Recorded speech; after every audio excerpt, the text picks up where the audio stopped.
DNA मित्रों, विश्लेषण की शुरुआत आज हम दुनिया की सबसे बड़ी अंतर्राष्ट्रीय खबर से करेंगे। खलीफा को दफनाने से ठीक 24 घंटे पहले अमेरिका और ईरान के बीच युद्ध की नई घोषणा हो गई। अमेरिका के राष्ट्रपति डोनाल्ड ट्रंप ने सीज फायर तोड़ने का ऐलान कर दिया। उन्होंने कहा, आज रात ईरान पर बड़ा हमला करेंगे। कल से अब तक अमेरिका ने ईरान पर 80 हमले किए हैं। ईरान की ओर से भी जवाब दिया जा रहा है, लेकिन सवाल यह है कि कल ईरान में क्या होगा।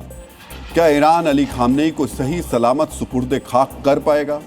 क्योंकि हालात अचानक बदल गए। सोचिए, ईरान के सर्वोच्च नेता अली खामनेई जब तक जिंदा थे तब तक उनकी जान खतरे में थी और अब उनकी आखिरी विदाई भी खतरे में पड़ गई है। लेकिन इस खतरे से निपटने के लिए IRGC ने क्या तैयारी की है, यह आज आपको जानना चाहिए। आज आपको पता चलेगा खलीफा की अंतिम यात्रा के बीच ट्रंप ने अचानक सीजफायर तोड़ने और ईरान पर हमला करने का ऐलान क्यों किया। ट्रंप के इस ऐलान का भारत समेत पूरी दुनिया पर कितना असर पड़ा है और पड़ने वाला है, ये आज आप जानेंगे। लेकिन पहले आज जानिए खामनेई का अंतिम संस्कार अब कैसे होगा। कल यानी 9 जुलाई को ईरान के मशाद में पूर्व आयतुल्ला खामनेई का अंतिम संस्कार होना है। ईरान की समाचार एजेंसी फार्स के मुताबिक अंतिम संस्कार में 1.5 से 2 करोड़ लोग शामिल होंगे। ईरान में हालिया अमेरिकी हमलों के बाद मशाद में हालात पूरी तरह बदल गए हैं। पहले खामनेई के अंतिम संस्कार की तैयारियां की जा रही थी, अब खामनेई के अंतिम संस्कार की सुरक्षा पुख्ता करने की तैयारियां चल रही हैं। यह कहना गलत नहीं होगा कि ईरान की सरकार से लेकर सेना, सबका मिशन अब एक बन गया। किसी भी कीमत पर खामनेई के अंतिम संस्कार को शांतिपूर्वक पूरा कराना। अब हम आपको खामनेई की अंतिम यात्रा से जुड़ी सिक्योरिटी डिटेल्स बताने जा रहे हैं। खामनेई के अंतिम संस्कार की सुरक्षा से जुड़ी तैयारियों की कमान ईरान की एलीट फोर्स IRGC के हाथों में है। युद्ध विराम खत्म होते ही IRGC ने अपनी पूरी फोर्स को हाई अलर्ट मोड में डाल दिया है। IRGC का चीफ कमांडर अहमद वाहिदी खुद मशाद में मौजूद है और सुरक्षा व्यवस्था की निगरानी कर रहा है। खामनेई के अंतिम संस्कार में आने वाली भीड़ की व्यवस्था देखने के लिए बसीज मिलिशिया का एक बड़ा हिस्सा मशाद में तैनात कर दिया गया। इसके साथ साथ ईरान ने मशाद समेत कोम और तेहरान जैसे बड़े शहरों का एयर स्पेस बंद कर दिया है। खामनेई का ताबूत फिलहाल ईरान के कोम शहर में है। कल ताबूत को मशाद लाया जाएगा। कोम से लेकर मशाद तक के रास्तों पर ईरानी फौज ने एयर डिफेंस सिस्टम यानी हवाई रक्षा प्रणाली तैनात कर दी है। रूस से मिले S-300 के साथ साथ ईरान ने अपने बावर और खोरदाद एयर डिफेंस सिस्टम को भी तैनात कर दिया है। खामनेई के अंतिम संस्कार की सुरक्षा में इतना इजाफा करने के पीछे एक ही बड़ी वजह है, ईरान और उससे जुड़े संगठनों के कमांडर्स के अंतिम संस्कारों से जुड़ा हुआ इतिहास। इसे अब ध्यान से सुनिएगा। यह इतिहास बताता है कि ईरान के सिस्टम से जुड़े बड़े किरदारों के अंतिम संस्कार हमेशा हादसों और धमकियों से भरे रहे। वर्ष 2020 में सैयद अली खामनेई के करीबी जनरल कासिम सुलेमानी की अमेरिकी मिसाइल अटैक में मौत हो गई थी। जब सुलेमानी का जनाजा निकल रहा था तो बड़ी संख्या में लोग मौजूद थे। भीड़ अचानक बेकाबू हुई और भगदड़ मच गई। इस भगदड़ में 56 लोगों की मौत हो गई और 200 से ज्यादा लोग घायल हो गए। 2024 में सुलेमानी की कब्र के पास 2 बम धमाके भी हुए थे। इन धमाकों में तकरीबन 100 लोग मारे गए और 180 लोग घायल हो गए। इसी तरह पिछले साल जब हिजबुल्लाह कमांडर हसन नसरल्लाह और हाशिम साफेदीन का जनाजा निकला, तब इजरायली एयरफोर्स के लड़ाकू विमान जनाजे के ठीक ऊपर से उड़ते हुए निकल गए। इजरायली विमान देखकर जनाजे में शामिल लोग डर गए। यह इतिहास बताता है कि ईरान की जंग में शामिल किरदारों के अंतिम संस्कारों में भी हलचल होने की आशंका बनी रहती है। मित्रों, खामनेई ने ईरान में 36 साल तक हुकूमत चलाई। खामनेई के नेतृत्व में ईरान ने कई बदलाव देखे। यही वजह है कि ईरान की सरकार और सेना खामनेई के अंतिम संस्कार में कोई अनचाही घटना नहीं होने देना चाहती। ईरान में शांतिपूर्ण अंतिम संस्कार को लेकर एक मान्यता भी प्रचलित है। ईरान का शिया समुदाय मानता है, अगर किसी व्यक्ति को शांतिपूर्ण तरीके से दफन नहीं किया जाता तो उस व्यक्ति की रूह को पीड़ा पहुंचती है। वो रूह फैसले के दिन तक सवाल पूछती रहती है। इसीलिए ईरान के लिए सबसे पहली प्राथमिकता है खलीफा को शांति से अंतिम विदाई देना। सैयद अली खामनेई अब इस दुनिया में नहीं है। ईरान के करोड़ों लोग उनके लिए मातम मना रहे हैं, लेकिन ईरान के वर्तमान सिस्टम के लिए खामनेई को सुपुर्दे खाक करना सिर्फ अंतिम संस्कार नहीं है, इसके मायने बहुत बड़े हैं। खामनेई की मौत 28 फरवरी को हुई थी। युद्ध की वजह से 130 दिन तक उनका अंतिम संस्कार नहीं हो पाया। एक शांतिपूर्ण अंतिम संस्कार के जरिए ईरान की सरकार और सेना ये संदेश देना चाहती है कि खामनेई का इस्लामिक शासन आज भी मजबूती के साथ खड़ा है। एक तथ्य यह भी है कि खामनेई के अंतिम संस्कार के बाद ही मुस्तफा को अगले आयतुल्लाह के तौर पर पूरी तरह स्वीकार किया जाएगा। खामनेई का अंतिम संस्कार सिर्फ एक रस्म नहीं है, बल्कि ये जंग के नए चैप्टर का आगाज भी बन सकता है। हम ऐसा क्यों कह रहे हैं, ये समझने के लिए आपको अमेरिकी राष्ट्रपति डोनाल्ड ट्रंप का हालिया बयान बहुत ही गौर से सुनना चाहिए।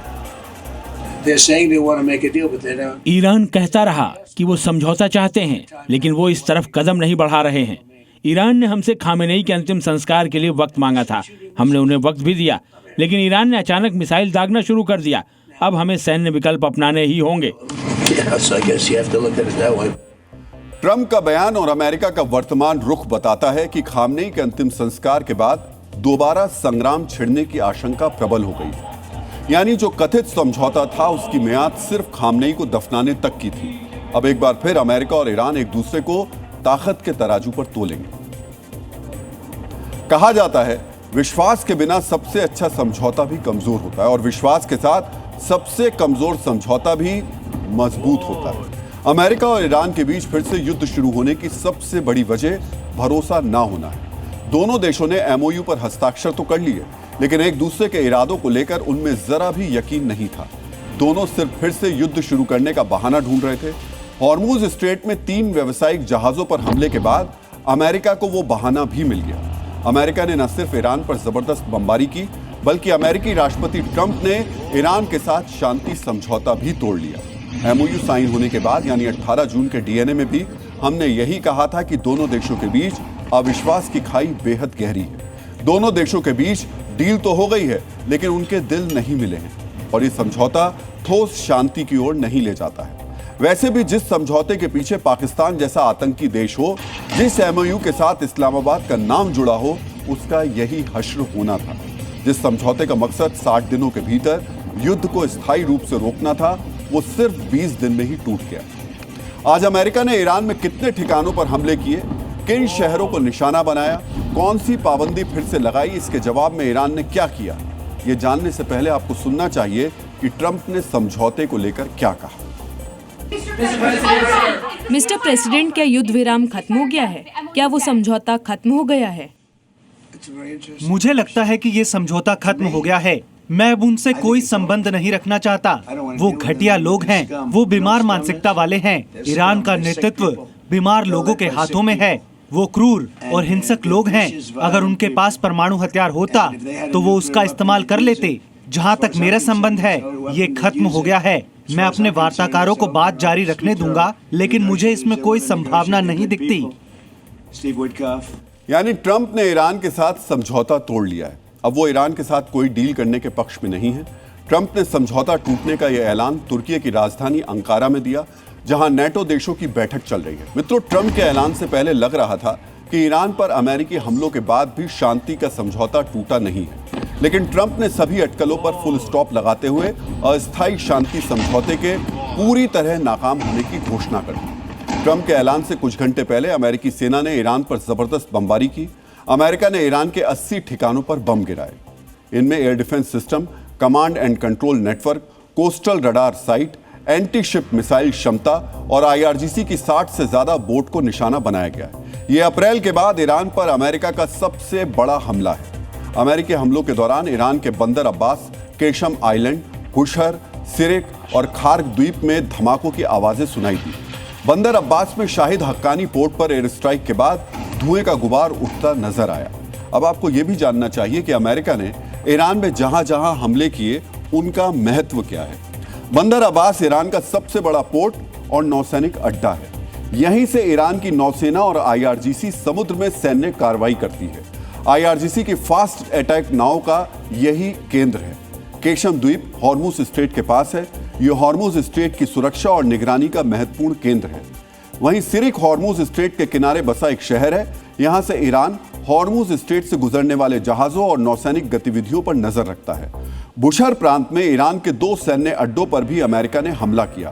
बुशर में ईरान का अंडरग्राउंड ड्रोन बेस और मिसाइल भंडार है। इन हमलों के जरिए अमेरिकी सेना का मकसद ईरान की समुद्री हमले की क्षमता को पंगु बनाना है। ऐसा होने पर ईरान हॉर्मुज स्ट्रेट की नाकेबंदी नहीं कर सकेगा, वहां से गुजरने वाले जहाजों को निशाना नहीं बना पाएगा। अमेरिका ने सिर्फ ईरान पर सैन्य हमला नहीं किया, बल्कि उसने ईरान को आर्थिक रूप से और ज्यादा तबाह करने की कोशिशें शुरू कर दी। आज ट्रंप ने ईरान के तेल निर्यात पर एक बार फिर से प्रतिबंध लगा दिया।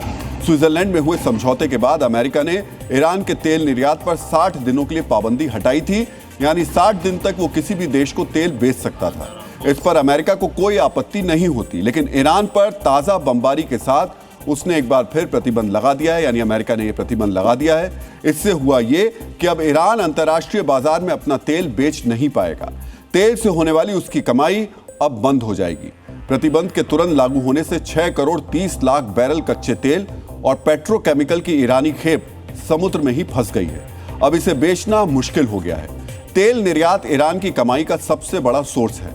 अर्थव्यवस्था को चलाने के लिए ईरान पूरी तरह तेल से होने वाली आमदनी के भरोसे है। समझौते के लिए ईरान के राजी होने की एक बड़ी वजह तेल निर्यात की छूट थी, लेकिन अब प्रतिबंधों से उसकी आमदनी ठप हो जाएगी। मित्रों, ईरान अपने 80 ठिकानों पर अमेरिकी हमलों की चोट तो बर्दाश्त कर भी सकता है, लेकिन तेल निर्यात पर पाबंदी नहीं झेल सकता है। यही वजह है कि अमेरिका के साथ समझौते का भविष्य अंधकार में है। जब तक अमेरिका ये पाबंदी नहीं हटाएगा, तब तक ईरान युद्ध से पीछे नहीं हटेगा। अमेरिकी हमलों की कूटनीतिक निंदा करने के अलावा ईरान ने एक बार फिर मिडिल ईस्ट में अमेरिकी सैन्य ठिकानों पर पलटवार किया।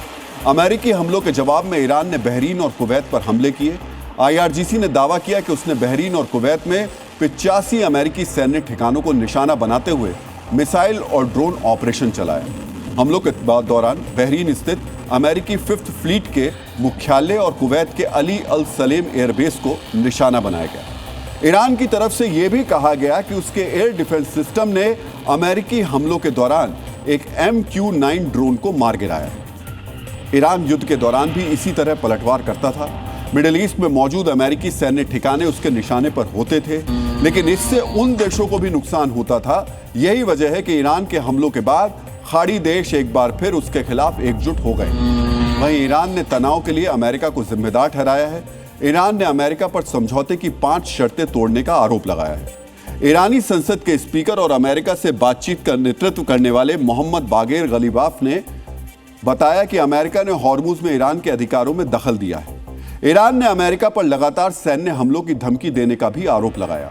साथ ही अमेरिका की तरफ से ईरानी तेल निर्यात पर फिर से लगाई गई पाबंदी और दक्षिण ईरान पर एयर स्ट्राइक का भी हवाला दिया। ईरान ने अमेरिका का यह आरोप भी लगाया कि उसने लेबनान में जारी इजरायली सैन्य कार्रवाई का समर्थन किया है। डीएनए मित्रों, उधर समझौता खत्म करने के ऐलान के बाद भी ट्रंप रुके नहीं। उन्होंने खार्क द्वीप पर कब्जे की धमकी दी है। साथ ही आज रात एक बार फिर ईरान पर हमले के संकेत दिए। ईरान ने होर्मुज स्ट्रेट में जहाजों पर ड्रोन, रॉकेट और मिसाइल से हमला किया था, तो हमने कल रात उन पर बहुत जोरदार हमला किया, बहुत जोरदार। शायद आज रात हम उन पर फिर से जोरदार हमला करेंगे। मैं उन्हें चेतावनी दे रहा हूं, हम आज रात उन पर फिर से जोरदार हमला करेंगे। मित्रों, युद्ध सिर्फ अमेरिका और ईरान के बीच नहीं छिड़ा है। ईरान पर अमेरिकी हमले से पहले इजराइल ने भी लेबनान पर बमबारी की। अमेरिका और ईरान के बीच शांति समझौते के एक हफ्ते बाद इजराइल और लेबनान के बीच भी समझौता हुआ था, लेकिन इसके बावजूद इजरायली लड़ाकू विमानों ने दक्षिणी लेबनान के नबाथिया इलाके को निशाना बनाया। यानी 2 मोर्चों पर मिडिल ईस्ट की शांति को खतरा है। अमेरिका और ईरान की मौजूदा लड़ाई के बीच हॉर्मुज स्ट्रेट है। अमेरिका ने ईरान पर यह हमला हॉर्मुज स्ट्रेट से गुजरने वाले 3 जहाजों को निशाना बनाने की वजह से किया। ईरान ने आधिकारिक तौर पर इन हमलों की सीधी जिम्मेदारी तो नहीं ली, लेकिन वो बार बार हॉर्मुज पर अपना नियंत्रण दिखाना चाहता है। ईरान ने समझौते के बाद हॉर्मुज स्ट्रेट तो खोल दिया है, लेकिन वो बार बार हिदायत दे रहा है कि हॉर्मुज में जिस रूट को उसने मंजूरी दी है उसी से जहाज गुजरे। माना जाता है कि जिन जहाजों पर हमले हुए हैं वो IRGC की तरफ से मंजूर रूट की जगह ओमान तट वाले रूट से गुजर रहे थे। ईरान इसे अपनी संप्रभुता और समझौते का उल्लंघन मानता है। उसने पहले ही चेतावनी दी थी कि दूसरा रास्ता चुनने वाले जहाज किसी भी परिणाम के लिए खुद जिम्मेदार होंगे। आरोप है कि ईरान जहाजों पर इन हमलों के जरिए उन्हें डराकर ओमान के रूट से हटाना चाहता है। ऐसा होने पर ये जहाज ईरानी तट के नजदीक से गुजरेंगे। इस तरह भविष्य में ईरान उनसे टोल वसूल सकेगा। लेकिन इन हमलों की वजह से हॉर्मुज स्ट्रेट के पास सैकड़ों जहाजों पर मौजूद लगभग 6000 नाविक फंस गए हैं। अमेरिका और ईरान की रणनीतिक चाल का खामियाजा अब उनको भुगतना पड़ रहा है। डीएनए मित्रों, अमेरिका और ईरान की जंग के बीच सिर्फ नाविक ही मझधार में नहीं फंसे हैं, पूरी दुनिया में फंस गई है। 20 दिन पहले दोनों देशों के बीच हुए समझौते के बाद लोगों ने राहत की सांस ली थी। ऐसा लगा था कि अब तेल की सप्लाई एक बार फिर से पहले की तरह होने लगेगी। दुनिया भर के शेयर बाजार युद्ध से पहले की स्थिति में पहुंच जाएंगे। यहां तक कि लोग तेल सस्ता होने की उम्मीद भी लगाने लगे थे और अंतर्राष्ट्रीय बाजार में तेल के दाम कम होने भी लगे थे। लेकिन आज एक दिन के युद्ध और ट्रंप के बयान ने सुधरते हालात और बेहतर होते हालात की उम्मीदों पर पानी फेर दिया। ऐसा लग रहा है कि तेल की कीमत और शेयर बाजार का हाल कहीं एक बार फिर युद्ध वाली स्थिति में ना पहुंच जाए। ऐसा हम क्यों कह रहे हैं, उसके लिए आपको सबसे पहले कच्चे तेल की कीमत में आज लगी आग के बारे में जानना चाहिए। जैसे ही ट्रंप ने ईरान के साथ शांति समझौता खत्म करने का ऐलान किया, वैसे ही ब्रेंट क्रूड के दाम में जोरदार उछाल आया। आज ब्रेंट क्रूड का भाव 7% से ज्यादा बढ़ गया और ये $79 प्रति बैरल तक पहुंच गया। ये पिछले 2 हफ्तों में कच्चे तेल की सबसे ज्यादा कीमत है। सोचिए, शांति समझौते के बाद तेल का भाव युद्ध से पहले के स्तर पर पहुंच गया था। सऊदी अरब ने अपना खजाना भरने के लिए तेल की सेल लगा दी थी।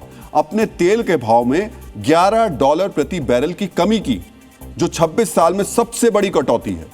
तेल उत्पादक देशों के संगठन ओपेक प्लस ने दुनिया में तेल की उपलब्धता बढ़ाने के लिए अपना प्रोडक्शन बढ़ा दिया। विशेषज्ञ अनुमान लगा रहे थे कि तेल का दाम गिरकर कुछ महीनों में $60 प्रति बैरल तक पहुंच जाएगा, लेकिन एक ही दिन में कच्चा तेल 7% से ज्यादा महंगा हो गया। तेल की इस महंगाई की वजह हॉर्मूज को लेकर दुनिया की चिंता है। मिडिल ईस्ट में बमबारी शुरू होने के साथ ही आशंका जताई जा रही है कि ईरान एक बार फिर हॉर्मूज स्ट्रेट को बंद कर सकता है। इसी आशंका के चलते दाम में ये बढ़ोतरी हुई है। आज तो सिर्फ हॉर्मूज बंद होने की डर की वजह से इतना उछाल आया है। अगर ईरान वाकई हॉर्मूज स्ट्रेट को बंद कर देगा तो ये बढ़ोतरी और ज्यादा होगी। औपचारिक रूप से हॉर्मूज के बंद होने से पहले ही एक बार फिर दुनिया में तेल की सप्लाई पर असर शुरू हो गया है। हॉर्मूज स्ट्रेट में जहाजों पर ईरान के हमले के बाद तेल और गैस के कम से कम 4 टैंकर बीच रास्ते से ही वापस लौट गए। तेल की कीमत में बढ़ोतरी का असर दुनिया भर के शेयर बाजार पर भी पड़ा है। एशिया, यूरोप और अमेरिका के बाजार में जोरदार गिरावट आई। ट्रंप के बयान से भारतीय शेयर बाजार भी क्रैश हुआ। महज 20 मिनट के भीतर सेंसेक्स लगभग 1000 पॉइंट टूट गया। लार्ज कैप, मिड कैप से लेकर स्मॉल कैप तक हर और बड़ी गिरावट ही देखने को मिली। एक समय सेंसेक्स 1900 पॉइंट से ज्यादा गिर गया था, लेकिन बाजार बंद होते होते इसमें थोड़ा सा सुधार आया। आज के कारोबार की बात करें तो सेंसेक्स 1677 पॉइंट्स की गिरावट के साथ 76504 पर बंद हुआ। वहीं निफ्टी एक बार फिर 24000 के नीचे चला गया। आज निफ्टी 517 पॉइंट्स की गिरावट के साथ 23882 पर बंद हुआ। बाजार में आई इस बिकवाली से निवेशकों के धन में 8 लाख करोड़ रुपए की कमी आई है। मित्रों, अंतर्राष्ट्रीय बाजार में कच्चे तेल का भाव तो युद्ध से पहले के स्तर पर आ गया था, लेकिन शेयर बाजार अभी तक युद्ध से उबर नहीं पाया। युद्ध शुरू होने से पहले सेंसेक्स 81,000 के करीब था। लंबे समय के बाद सेंसेक्स 78,000 के पार पहुंचा था, लेकिन आज शेयर बाजार में ऐसा तूफान आया कि सेंसेक्स फिर से 76,000 के स्तर पर आ गया। अगर ट्रंप अपनी धमकी के मुताबिक आज रात फिर ईरान पर हमला करते हैं और ईरान हॉर्मूज स्ट्रेट को बंद करता है तो बाजार के निवेशकों को और ज्यादा झटका लगना बिल्कुल तय है।